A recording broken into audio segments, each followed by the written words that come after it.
Hi, I'm Helen and this is Why Mums Don't Jump, busting taboos about leaks and lumps after childbirth, all the stuff that happens to your pelvic floor that no one ever talks about. Incontinence, prolapse, pelvic pain, problems that affect millions of women, 1 in 3. I'm one of them. I have a prolapse. My pelvic organs fell out of place after the birth of my second child 5 years ago.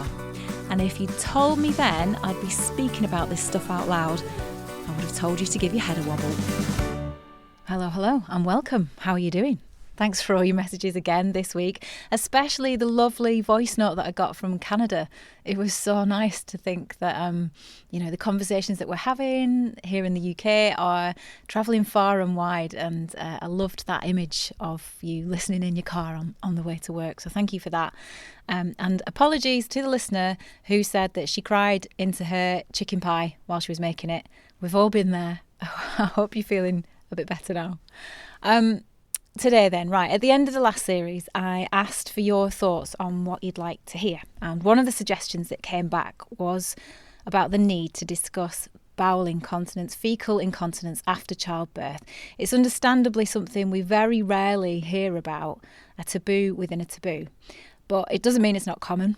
The charity MASIC, which is for mothers with anal sphincter injuries in childbirth, it estimates that 1 in 10 women who have a vaginal delivery will have problems holding either poo or wind. So it's absolutely part of the picture and something that we desperately need to hear. I am so pleased to say that Chantel Sandham, who is at Tears from Tearing on Instagram, agreed to share her story, and she tells it with such grace and humour. She's a mum of 3 and by sheer coincidence, she only lives up the road. So when the UK COVID rules allowed it, we were able to meet in a local park in person. Hello. Just a quick warning, we are going to talk about forceps birth and injuries in this episode. If I ask you anything that you don't feel comfortable answering, obviously just say no. I'm open to talk about anything. So let's start then with when you first realised that this was going to be a problem. So I had... this happened with my third baby. My first 2, I did have quite a difficult first pregnancy and labour. That was 10 years ago. I had my second baby 6 years ago, 7 years ago, everything went fine. And then I got a surprise pregnancy the third time. And along came little Henry 3 years ago. And I thought, because I had such a good second labour, I thought to myself that things were going to be as straightforward again for the third time. But maybe that was naive of me to think that. And I went into labour myself, which was great. And then there was just a bit of a issue with the labour where he was a big baby and he got stuck. He wasn't in a very favourable position. So they used forceps to bring him along. But they didn't give me an episiotomy. So I tore because of that. And at the time, I felt like I knew that I had damaged my bum, because as soon as he was born, I said, I feel like the baby's just come out of my bum. And actually, that was true, but they stitched me there and then, and I went home, and for the first couple of weeks I knew I was in a lot of pain and something wasn't right, but I didn't really, everyone kept saying to me, well, you've had a baby, you're going to be in pain, and I just thought that's the way it is. I was having some accidents with going to the toilet, obviously for a poo, but I thought that was because I was walking slow, because I wasn't making it. I never even thought about bowel problems from having a baby ever. I never ever, even though I've worked with mums for years, and obviously I've got a lot of mum friends who had 2 babies, I didn't know. Well, no one talks about it, do they? No, so you don't sit at a playgroup and say, oh yeah, I pee myself now, I've had a baby. I've just never, that conversation's never happened. Yeah. And so obviously you hadn't realised there'd been obviously quite a lot of damage, and that was pelvic floor damage as well as... Yeah, so do you know? I know now that I've got damage to my anal sphincter and damage to the pudendal nerve, and just I've got a rectocele, and also damage just generally to the pelvic floor, which is now really weak. We don't know exactly why, and they're saying that it could be because of the delivery, or it could be a cumulative because I've had 3 children. So that's kind of what happened. And how did it progress? Like you said, you didn't really realise at the time that it was going to be an issue. What was the moment when you were like, this is not okay? As soon as the baby was born, and you know, when everyone says like it's really scary going through your first poo. Yeah. Well, actually, I went to the toilet for a wee straight after I had him, and I just went for a poo and there was no problem. And I was thinking, I was really like proud of myself. I was like, that's amazing. Like I've been, and it wasn't even a worry, and because I've done this twice before and I was prepared for that horrible situation. Yeah, I know the one. And, I know the one. And I was thinking, oh, like, that was really good. I was like, I can go home now because I've had a poo. And I never ever thought to myself that was a problem until more recently, actually, maybe 2 years later, when I thought, actually, that might have been the start of when, straight away, as soon as I had him, that things weren't right. But I suppose I didn't, until the doctor said that things didn't look right down there, I think that's when I first realised, actually, I really do have a problem. I only mentioned it on the off chance. She didn't even ask about anything down there. She just said to me, and how are you feeling? And I just said, oh, things are not quite right. And that's when we realised something was horribly wrong. It was about 8 weeks on, and there were still stitches and bruising, and I was having problems holding, like, everything, wind. I'm all right with my wee. That's one thing I've got going for me. Other than that, everything just wasn't right in there. It's really hard, isn't it? Because it is funny like that when you've had a vaginal birth anyway. And I remember being in the doctors a few weeks later and having that moment of being, I know I'm going to sneeze. I am crossing my legs, and I know things. Yeah. And it's like that when you've had a baby anyway. So it must be hard to kind of know what's normal and what is more serious. Yeah, and when I mentioned it to midwives or who came to the house after, the community midwives, no one ever checked again. So after I delivered him and had my stitches done there, no one ever looked there again until my GP did 8 weeks later. And I don't know, I didn't really ask for anybody to look, but every time I said that I didn't think something was right, the answer was, well, you've had a baby, you're going to be in pain. And then I thought to myself, I'm being really soft. Like, I've had 3, I should know this now. But at the back of my mind, I knew that something really wasn't right. That was 3 years ago, and for people who have no idea what bowel incontinence is like to live with, how is that for you? Like, what's... So it changes absolutely everything in your life. Nothing can be last minute or unplanned. I mean, if someone said to me now, like, just wants to nip somewhere, I couldn't just nip somewhere. So maybe if I tell you like how a day would go if we're planning to do something. So at one point I had like quite unhealthy coping mechanisms. So what I'd do is, if I had to go to work, for instance, into the office, I wouldn't eat all day. So I'd wake up in the morning and not eat at all, because then obviously eating is going to make you have a bowel movement. I'd take medication like what you take, like Imodium. Yeah. Even though I've not got loose stools, it slows everything down, which I can take that. I'm allowed to take that. So I would take that. I'd have to get up extra early to see if I did need to open my bowels before I go somewhere. So before my kids would get up, I might have to like wake up an hour or two earlier than them. And we all know how early kids get up. Especially when you have one that doesn't sleep. Yep. So as well, have difficulty because everything's quite slow there, and they've got the nerve and muscle damage. Everything is, sometimes it's a difficulty opening my bowels. So I might have to like do an irrigation, and that can take maybe an hour to do. Can I ask you what that means? I don't know what that is. So it's basically where you insert like warmish water into your rectum, and it like flushes everything out. So there's different systems that you can get. I'm not really a pro at all the systems, but generally you can have ones with like a small amount of water that you might use, and you just do that yourself on the toilet. So it has like a comb with a lubrication that you put into your bum, and then you sort of flush warm water. So you get them at spas and stuff. Like if you wanted to clear your insides out, right? It's a thing that people apparently pay for, but I get it for free on the NHS. So you basically, I have one where it's like a bag that you fill with warm water, and you hang it up in your bathroom, and then you insert it into your bottom, a tube, and it pumps warm water, and it helps you like evacuate your bowels basically. So glamorous. And so easy to do when you've got 3 children, obviously, banging on the door. Oh my goodness. Asking, what are you doing, Mummy? See you there at some crazy time in the morning, Yeah. doing this in the bathroom. Yeah, so some people do it every day, or you can do it just if you're having a problem or you're going somewhere that day. Yeah. So you might do all that before you've woke the kids up in the morning. It's just a big change to routine, isn't it? And a big change to... And obviously children and life is not predictable.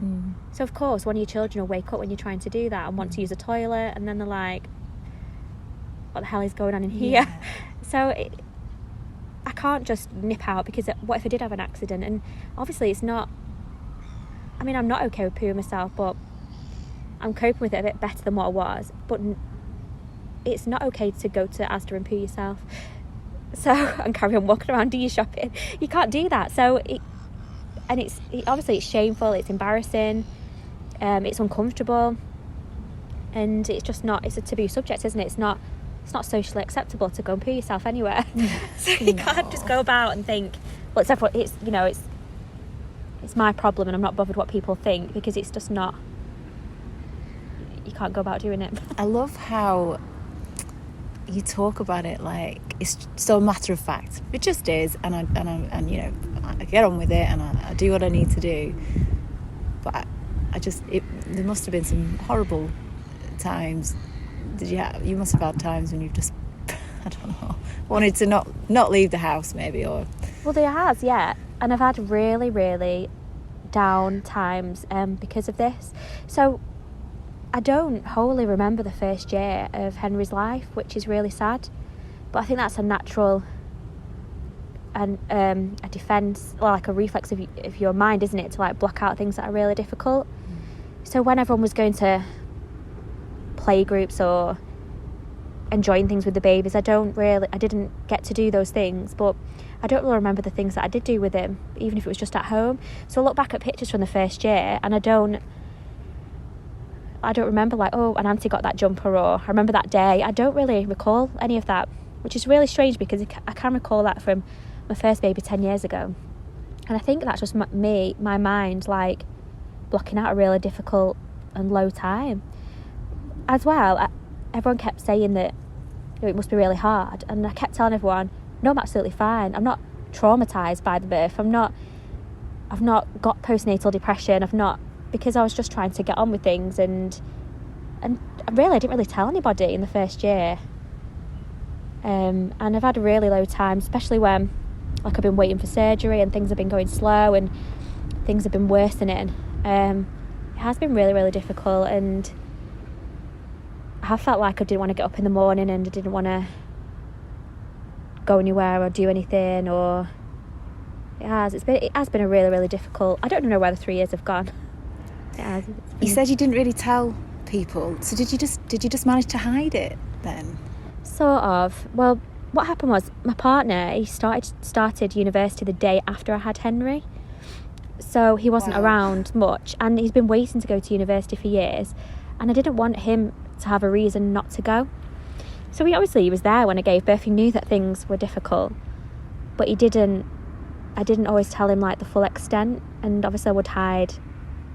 So if I had an accident like in the night or in the morning or whatever, then I'd just make it not, just wouldn't tell it, just wouldn't say anything to him. So hopefully, I was hoping that he just wouldn't know. And I think he did know. Well, obviously he does know now. But he didn't know the full extent of things, I don't think.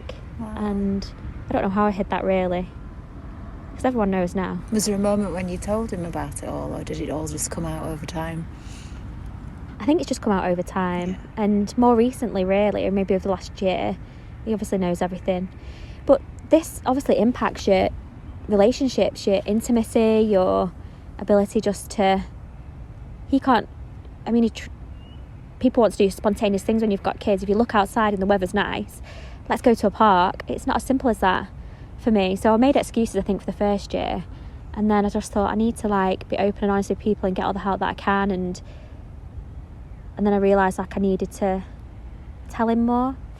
So I did, and I didn't really tell my friends that much, and I did manage to go places and do things, but there was a lot of like accidents along the way, and I don't really know what he thought of it, but in the end, when I was at my worst, I'd say, about a year ago-ish. Then he left university because he needed to work, and I was off work and my sick pay was coming to an end. So it did really impact him as well. I mean, he got like a foundation degree, finished 2 years, but he wasn't able to finish his last year. So I always felt quite guilty about that. And having a normal, I'm not really normal at all, but having a partner that you expect to be more intimate with them, especially we've been together 14 years, there's not much that we get embarrassed about, but it impacts all that. And then there's other tensions then, isn't there? And he's probably wondering like why, it's not now, but at one point he was wondering like why I wasn't being intimate with him, why. So yeah, that's the impact that it's really had at home. And the kids as well wonder like, why can we not just do things sometimes, or why do we not go on all the holidays anymore, or it has a massive impact. You say you can't just go to the park. What would it take for you to be able to get out on that trip to the park on a sunny day? What would you need to do? So some days I'd know that I'd be okay, or I'd like risk it, and but I'd have to think to myself, right, later we're going to go to the park, so I won't eat anything this morning, I'll take a medication, and I might, like, I always have to take, like, spare clothes with me. I don't know where I'm going to get changed in the park if I was here, for instance, like, I'm not going to go in the bush and get changed, but the fact is that it could happen anywhere, or it's just really an unpredictable thing, so it does just take a lot of preparation. So it's not just... It's sad really not being able to be that spontaneous anymore with the kids, because we used to just one night all of a sudden say, let's get in the car and go somewhere, and that can't be the case. I'm planning everything, and I've never had to before, even the littlest things. Talk to me about the treatment then. So you obviously saw doctors early on, and where has that taken you over the 3 years? So obviously I like to do things slowly and a bit more. They want you to start off with lower level treatment. So I started with physio and obviously doing like pelvic floor exercises. And although they identified that like I've got actual damage to the anal sphincter, you can improve your continence with pelvic floor exercises. Some people have to do them and they're absolutely fine and don't have a problem again. So they tried all that with me at first, and it's never made any difference to me. So then they can refer you to things like biofeedback, where they can I don't really know much about that. I know about this. Do you know about that? I do.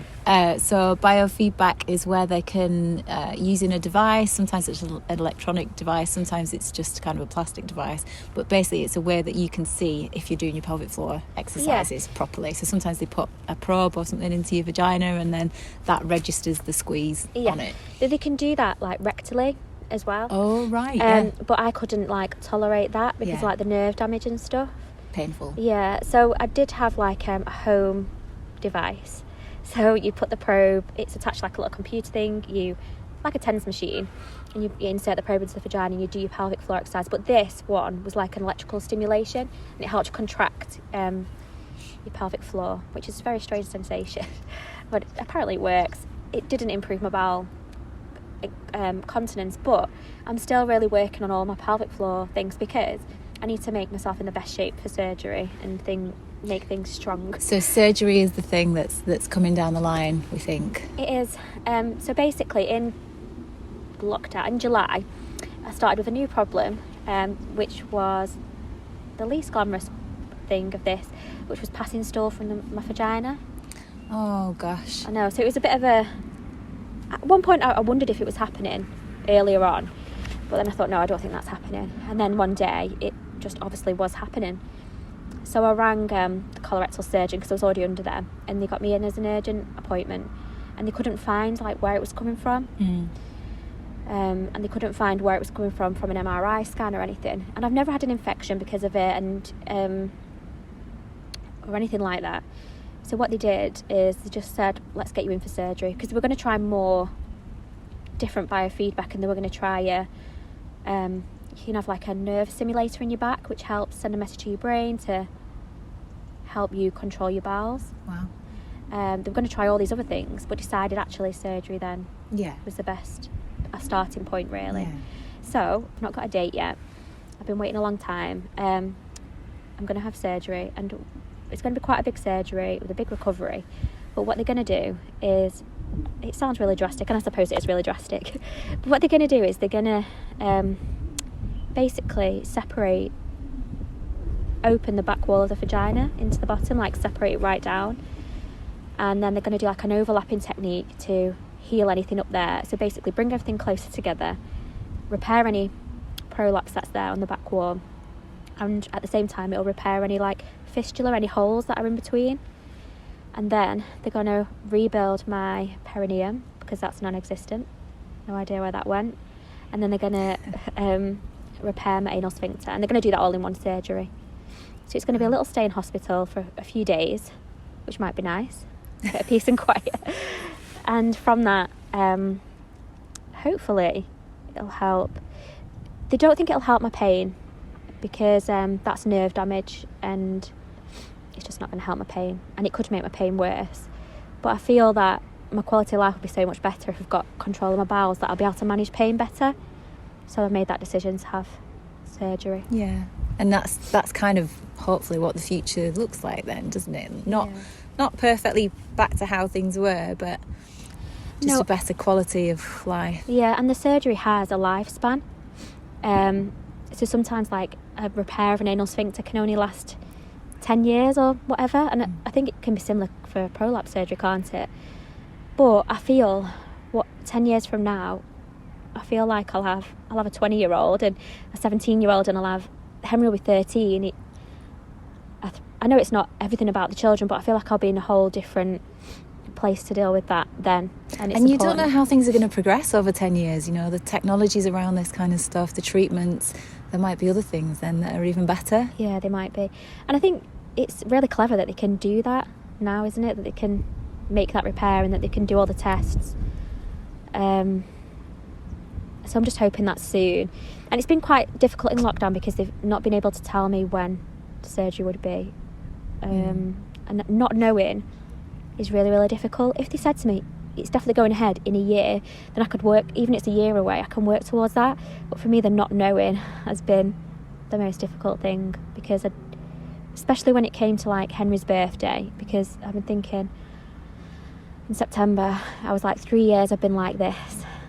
When really I should have been thinking like I've done really well to get through the last 3 years. So I've been trying to like turn my thinking around and think a little bit more positive.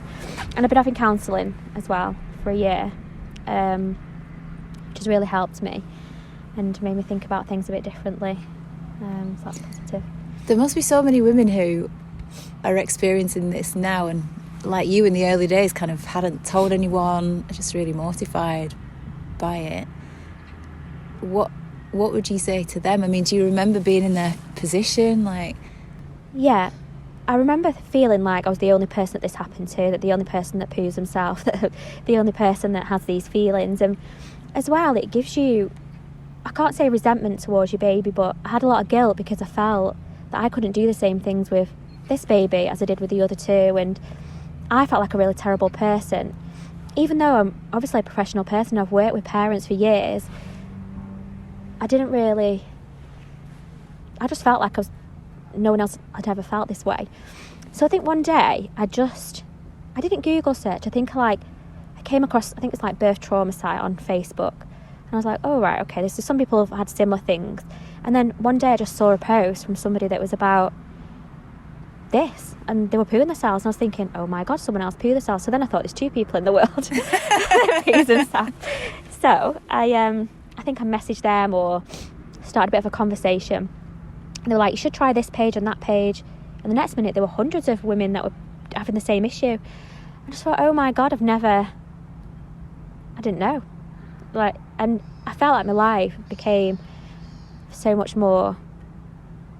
I was really sad that there were so many other people, but obviously you're not alone, are you? You're not like, wow. And people were giving me tips and advice, and I didn't know that there were other ways. At this point I was having physio, but I'd never considered other things. And I think someone mentioned to me, like, have you tried irrigation? I was like, hell no, I'm not doing that. But when I spoke to all these people, all of a sudden I was like, I want to try absolutely everything because I want to make my quality of life better. So when I started meeting people, I thought to myself, I want to speak up for people. I want to start doing things. So that's when I got like Instagram going, and I'm not embarrassed about talking about it anymore. So over the past 6 to 9 months, I've started doing little like lives and podcasts and speaking with other people. I've got a little WhatsApp group, and we're called the Fairy Bum Mothers, and we just talk about poo every day and family life and about difficulties, and that really, really helps. It's amazed me what a difference it's made. You know, I think my problems are very much on the lighter end of the scale, but just through reaching out on Instagram, talking to other people, it just lifts, like the weight is lifted, isn't it? Yeah. And a lot of what you're dealing with, for me especially, was the mental load of it, and yeah, kind of I am on my own, and the shame of it, and I'm not normal, and I'm broken, and those kind of feelings have really lifted by talking to other people. And those are a lot of the messages that get through the podcasters is, oh, thanks for talking about it, you've given us hope. And actually I got, when I asked last series what sort of episodes people wanted to hear in this series, one of the ones that they wanted to hear was from someone like you, someone who's got bowel incontinence, because taboo of taboos, that is we can just about manage as a society maybe to talk about urinary incontinence, but nobody talks about this. People might say they had a tear when they had a baby, but you go to baby massage and someone says, I had some stitches, and I think really we can say like, I poo myself now because I've had a baby. Like, I didn't do this to myself, and so I shouldn't be embarrassed about it, and it wasn't done maliciously, or it's nothing for me to be ashamed of. Everybody poos, it's a normal bodily function, just mine's gone a bit wrong at the minute. So I do feel like we should be trying to talk about it, but I understand as well that people aren't as forthcoming as what I am, and people don't always want to talk about it as much, but I'm here, I'm spreading the word of pooing yourself. I can see you're on a mission, aren't you? I can see it in your eyes. You're like, yeah, and I just think we just need to be out there and talking about it, and I don't ever want to say normalising it, but I want to show that we're out there and that there's somebody else. Even if one person feels a bit better about it, then I feel like the mission's accomplished, isn't it? Yay! Oh, it's getting really cold. To those of you who requested this episode, I really hope it's helped you feel less alone and that you can get the support you need to move forwards. You can follow Chantelle, who I think is wonderful, on Instagram at tears_from_tearing. I'll put a link to that and the charity Masick in the show notes. In the next episode, more taboos, sex and relationships, the impact of pelvic floor dysfunction between the sheets. I'll be speaking to the women's health physio, Gilly Bond, and I promise we will all learn something. You've been listening to Why Mums Don't Jump with me, Helen Ledwick. I am not a medical professional, so please don't take anything you hear as medical advice, but do get involved, subscribe, post a review if you can, tell me what you think, and please spread the word, tell everyone and anyone you know. You can find me on Instagram at whymumsdon'tjump or online at whymumsdon'tjump.com. Bye for now.